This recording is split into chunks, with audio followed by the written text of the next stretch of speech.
Some of the first words Jakob Dylan utters in his rootsy purr on the first album from the Wallflowers in nearly a decade are "Maybe your heart's not in it no more."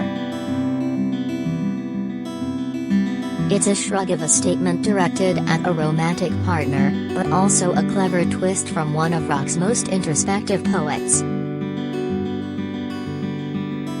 Dylan's heart is always in his work, to the point that he's always thinking about songs, always writing them, except for when on tour, when he concentrates on the live performances, and always compartmentalizing ideas. That the new album from Dylan and his Wallflowers, Exit Wounds, out July 9th, comes 9 years after the band's last effort, Glad All Over, isn't an anomaly for the son of music legend Bob. Dylan typically takes several years between releases. Even the Wallflowers hit-spawning 1996 breakthrough, Bringing Down the Horse with its One Headlight and 6th Avenue Heartache, didn't produce a follow-up for 4 years, Breach. For Exit Wounds, Dylan took his usual measured approach to songwriting. "You write how things affect you," he tells USA Today from Los Angeles. "I'm not much for sloganeering, but I also know I can't write today like I did 5 years ago." Recorded in Los Angeles at producer Butch Walker's studio, the 10 tracks were wrapped in a couple of weeks in early 2020. As with past Wallflowers records, Dylan fronts a rotating cast of musicians. "The Wallflowers are always going to be my thing and I'll always be the center of it," Dylan says. "Each time I go back, some people will make sense for it and some won't. It's a continuing evolution. There's no one lineup that has made 2 records. The majority of the players on Exit Wounds are members of Walker's regular band, bassist Winot Jansveld, keyboardist Aaron Embry, drummer Mark Stepro and Walker himself on guitars, keyboards and, on the rollicking Who's That Man Walking Round My Garden, the all-important cowbell.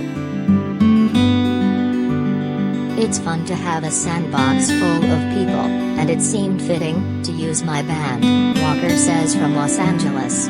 "Those guys have backed me and Jakob up at fundraisers we've done together and it's always a fun party, so I was like, man, let's just use my guys. So it wasn't a work-for-hire thing." At Dylan's suggestion, Walker also recruited guitarist Val McCallum, who has played with Jackson Browne and Shelby Lynne. The meeting resulted in drafting Lynne for some of the most robust moments on Exit Wounds, the presence of her husky voice on 4 songs.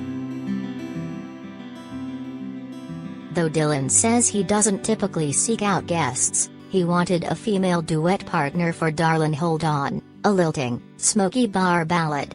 Walker inquired and Lynne joined the team in the studio. "We had the song ready for her.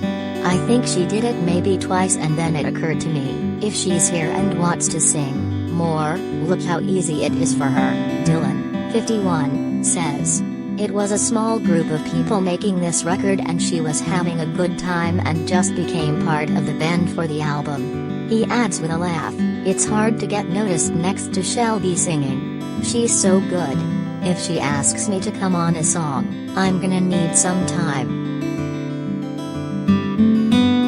Lynne is also present on Move the River, one of the album's most anthemic songs, which features a staccato guitar line reminiscent of many a 70s era rock song. "Oh yeah, there's David Bowie, there's The Clash, there's Bruce Springsteen," says Walker. "There's that grandiose piano single note thing that Springsteen would do and the guitar is kind of skank guitar like The Clash. The common bond between Jakob and me is our record collection and he's a massive Clash fan." With so many of the songs on Exit Wounds primed to flourish in a live setting, Dylan is understandably disappointed that a 53-date arena tour with Matchbox 20 was postponed for a second until 2022. This summer you have people dying to go to shows. I just hope by next summer they're not going to be fatigued, Dylan says. But the Wallflowers will play a handful of small concerts this fall, including the Fillmore in San Francisco, the Birchmere in Alexandria, Virginia, and the Stone Pony in Asbury Park, New Jersey, and Dylan has modified his expectations about being back on stage accordingly. It's not going to be quite normal just yet, but everyone will take whatever normal we can get, he says. I think people's requirements for a good time have adjusted.